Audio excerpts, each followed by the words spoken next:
Good morning. This is Orson Welles speaking. I'd like to read to you an affidavit. I, Isaac Woodard, Jr., being duly sworn, do depose and state as follows, that I am 27 years old and a veteran of the United States Army, having served for 15 months in the South Pacific and earned 1 battle star. I was honorably discharged on February 12, 1946, from Camp Gordon, Georgia, at 8:30 p.m. at the Greyhound Terminal, Atlanta, Georgia. While I was in uniform, I purchased a ticket to Winsboro, South Carolina, and took the bus headed there to pick up my wife to come to New York to see my father and mother. About 1 hour out of Atlanta, the bus driver stopped at a small drugstore. As he stopped, I asked him if he had time to wait for me until I had a chance to go to the restroom. He cursed and said no. When he cursed me, I cursed him back. When the bus got to Aiken, he got off and went and got the police. They didn't give me a chance to explain. The policeman struck me with a billy across my head and told me to shut up. After that, the policeman grabbed me by my left arm and twisted it behind my back. I figured he was trying to make me resist. I did not resist against him. He asked me, was I discharged? And I told him yes. When I said yes, that is when he started beating me with a billy, hitting me across the top of the head. After that, I grabbed his billy and wrung it out of his hand. Another policeman came up and threw his gun on me and told me to drop the billy, or he'd drop me, so I dropped the billy. After I dropped the billy, the second policeman held his gun on me while the other one was beating me. He knocked me unconscious. After I commenced to come to myself, he hollered, "Get up." When I started to get up, he started punching me in my eyes with the end of the billy. When I finally got up, he pushed me inside the jailhouse and locked me up. I woke up next morning and could not see. A policeman said, "Let's go up here and see what the judge says."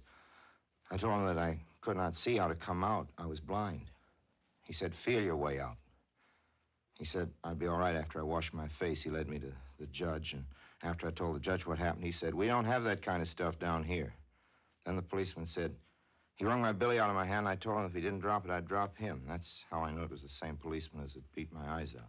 After that, the judge spoke and said, "I fine you $50 or 30 days in the road." And I said I'd pay the $50, but I did not have the $50 at the time. So the policeman said, "You have some money there in your wallet." He took my wallet and took out all I had. That was a total of $40, and took $4 from my watch pocket. I had a check for $694.73, which was my mustering outpay and soldier's deposit. He said to me, "Can you see how to sign this check? You have a government check." I told him no, sir. So he gave it back to me after that. Took me back and locked me up in the jail. The policeman did, and I stayed in there for a while, and after a few minutes, he came and asked me if I wanted a drink of whiskey. If I took a drink of whiskey, he said I'd feel better. I told him no, sir. Didn't care for any. About 5:30 that evening, they took me to the Veterans Hospital in Columbia, South Carolina. One of the contact men came around one day and said to me they were going to take out a pension for me. I believe that the doctor who cared for me was named Dr. Clarence. I told him what had happened to me. He made no comment, but told me I should join a blind school. Sworn to me, this 23rd day of April, 1946. Well, ladies and gentlemen, I had that affidavit in my pocket a few hours before dawn. When I left off worrying about this broadcast long enough for coffee at an all-night restaurant, I found myself joined at the table by a stranger. A nice, soft-spoken, well-meaning, well-mannered stranger he was. He told me a joke. He thinks it's a joke. I'm going to repeat it, but not for your amusement. I earnestly hope that nobody listening will laugh. This is the joke. It seems there was a white man who came on business to a southern town. It could be Aiken, South Carolina, and found he couldn't get a bed in any of the good hotels. He went to the bad hotels and found the flop houses, but there was no room for him in any of the inns reserved for white folks in that southern city. So at last, in desperation, he applied at a Negro hotel where he was accepted with a proviso that he would consent to share a double room with another guest. With rueful gratitude, this white man paid his bill, left to call for early in the morning. He rested well, quite undisturbed by the proximity of the sleeping colored man beside him, and was awakened at the hour of his request. After breakfast, he left the railway station where he boarded his appointed train, but the conductor would not let him into any of the regular coaches. The man was told quite rudely to go where he belonged, the Jim Crow car. The hero of this funny story allowed he hadn't washed in the morning, that the dust of travel must be responsible for the conductor's grievous social miscalculation. He went to the washroom. He started to clean his hands. They were black, an even hue of black. Then he looked into the mirror. His face was the same color. He not only looked darker than white, he was quite visibly a Negro. A great oath precedes the final line, which is presumed to be the funny part of this little anecdote. I know what's happened to the next words of the man. It's very simple. They woke up the wrong man. I left the teller of this tale in the coffee shop, but I found I couldn't leave the tale itself. Like the affidavit I read to you at the start of the broadcast, it seems to become a permanent part of my mental luggage. I sketched in my imagination a sequel to the strangest funny joke. I saw the man of business who'd gone to bed, a white man, getting into an argument with the conductor. I saw a policeman boarding the train at the next station and taking the man of business out on the platform and beating the eyes out of his head because the man thought he should be treated with the same respect he had received the day before when he was white. I saw men at the police station trying to make him take a drink so that the medical authorities could testify that he was drunk. I saw the man of business bleeding in his cell, reaching out with sightless hands through unseen bars, gesturing for help that could not ever come. And I heard his explanation echoing down the stone hallways of the jail. I know what's happened. It's very simple. They woke up the wrong man. Now, it seems the officer of the law who blinded the young Negro boy of the affidavit has not been named. The boy saw him while he could still see, but of course he had no way of knowing what particular policeman it was who brought the justice of Dachau and Oswiecim to Aiken, South Carolina. He was just another white man with a stick who wanted to teach a Negro boy a lesson, to show a Negro boy where he belonged, in the darkness.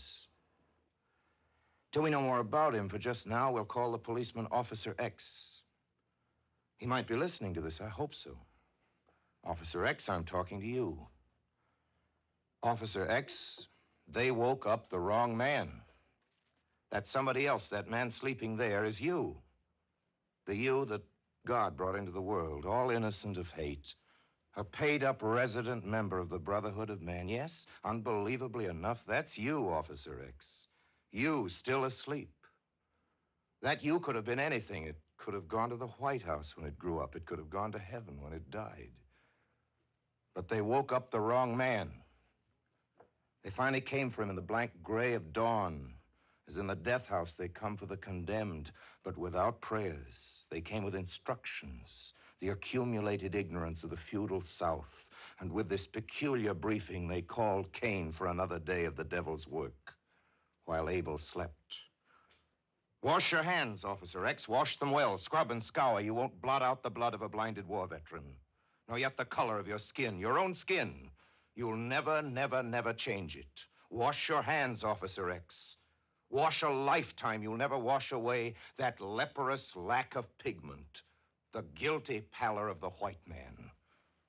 We invite you to luxuriate in secrecy. It will be brief. Go on. Suckle your anonymous moment while it lasts. You're going to be uncovered. We will blast out your name. We'll give the world your given name, Officer X. Yes, and your so-called Christian name. It's going to rise out of the filthy deep like the dead thing it is. We're going to make it public with the public scandal you dictated but failed to sign. We pause now for a word from the philosophers. A short reminder regarding the matter of payment and cost. Nothing is paid back. That does not happen, not on earth. A favor cannot be paid back, neither can a wrong. We say a criminal pays for his crime when we lock him up, that a murderer pays for his murder when the state murders him. But really, the state is hiding an unsightly object. Society is merely sweeping its dirt under the carpet. We may sometimes manage to cure the thing called crime, but the man called a criminal is never punished. He can be inconvenienced or tormented or done away with, but he cannot pay for what he has done. If the ledger is ever balanced, it is not by him, but by some other man having nothing to do with him. It is balanced by deeds of virtue, by unrelated good works. The evildoer's agony doesn't show on the books. Only that fiction known to us as money can be paid back. The true debt, the debt of a friend to a friend or a foe to a foe, outlives the principles involved. So much for payment. Price. That's something else. There's a price for everything. There's nothing that does not have its cost. Joy and inspiration and mere pleasure have a market value precisely computed in terms of their opposites. The cost of youth is age. The cost of age is death. Do you want love? The cost of love is independence. You want to be independent, do you? Then pay the price and know what it is to be alone. Your mother paid for you with pain. Nothing in this living world is free. The free air costs you the life-consuming effort of breath. Freedom itself is priced at the rate of the citizenship it earns and holds. What does it cost to be a Negro? In Aiken, South Carolina, it cost a man his eyes. What does it cost to wear over your skeleton the pinkish tint officially described as white? In Aiken, South Carolina, it cost a man his soul. Officer X may languish in jail. It's unlikely, but it's possible that he'll serve as long a term as a Negro would serve in Aiken, South Carolina, for stealing bread. But Officer X will never pay for the 2 eyes he beat out of the soldier's head. How can you essay the gift of sight? What are they quoting today for 1 eye? An eye for an eye? A literal reading of this Mosaic law spells out again only the blank waste of vengeance. We've told Officer X that he will be dragged out of hiding. We've promised him a most unflattering glare of publicity. We're going to keep that promise. We will build our own police lineup to line up this reticent policeman with the killers, the lunatics, the beast men, all the people of society's zoo where he belongs. If he's listening to this, let him listen well. Officer X, after I have found you out, I'll never lose you. If they try you, I'm going to watch the trial. If they jail you, I'm going to wait for your first day of freedom. You won't be free of me. I want to see who's waiting for you at the prison gates. I want to know who will acknowledge that they know you. I'm interested in your future. I will take careful note of all your destinations. Assume another name, and I will be careful that the name you would forget is not forgotten. I will find means to remove from you all refuge, Officer X. You can't get rid of me. We have an appointment, you and I, and only death can cancel it. Who am I? A masked avenger from the comic books? No, sir, merely an inquisitive citizen of America. I admit that nothing on this inhabited earth is capable of your chastisement. I'm simply but quite actively curious to know what will become of you. Your fate cannot affect the boy in the country hospital for the blind, but your welfare is a measure of the welfare of my country. I cannot call it your country. How long will you get along in these United States? Which of the states will still consent to get along with you? Where stands the sun of common fellowship? When will it rise over your dark country? When will it be noon in Georgia? I must know where you go, Officer X, because I must know where the rest of us are going with our American experiment. Into bankruptcy or into that serene tomorrow, that plenteous garden the blind soldier hoped for when he had his eyes and with eyes opened went to war. We want a word to lighten his darkness.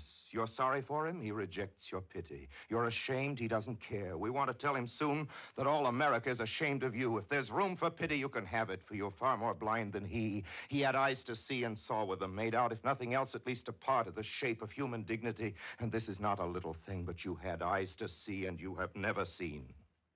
He has the memory of light, but you were born in the pit. He cannot grow new eyes to open the world again for his poor bruised head. Never. No.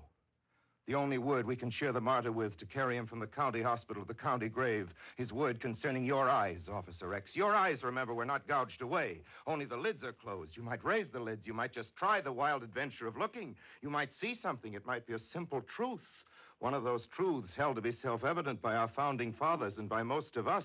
If we should ever find you bravely blinking at the sun, we'll know then that the world is young after all, that chaos is behind us and not ahead. Then there will be shouting of trumpets to rouse the dead at Gettysburg. A thunder of cannon will declare the tidings of peace, and all the bells of liberty will laugh out loud in the streets to celebrate goodwill towards all men. The new blind can hear. It'd be very good if they could hear the news that the old blind can finally see. Then, Officer X, you'll find that you can wash off what should be washed, and it will be said of you, yes, even you, that they awakened the right man. Now it's time to say goodbye. Please let me come to call again. Next week, same time. Until then, I remain as always, obediently yours.